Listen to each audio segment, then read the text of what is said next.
So Marcus, a week or so ago, it looked like this Pennsylvania Senate race was really in the Republican column, that Pat Toomey, the Republican, had a substantial lead on Joe Sestak, the Democrat, but that really has tightened a lot, right? Democrat Joe Sestak is a lot closer to him now. It's a statistical dead heat. Now, a lot of people wouldn't be surprised by that because they say in the final weeks of an election, we usually see a tightening of races that are going to be close. A couple of things have also happened in the last week or two, right? The unions have taken a lot of credit for sort of their get out the vote efforts and their advertising, and President Obama was there, and this is a place where Obama may actually be able to help the Democrat. They say all y'all are going to stay home.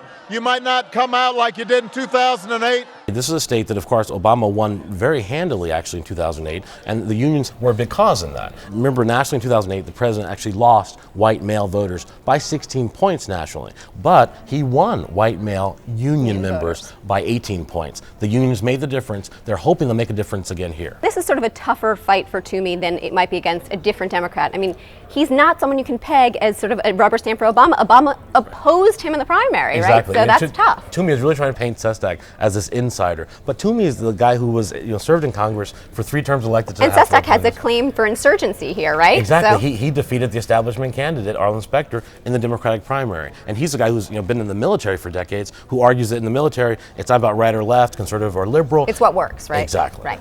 And so ultimately, does this end up being a sort of whose turnout campaign ends up being better? Does Tea Party enthusiasm trump Democratic turnout? That's exactly right. We'll be able to see it in Pennsylvania.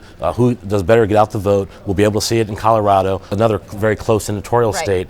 Those states will be the ones where we see early in the night, probably in the case of Pennsylvania, if there's going to be a Republican wave or not, and whether or not there's going to be a Republican wave that sweeps over one or both houses of the Congress will depend on turnout.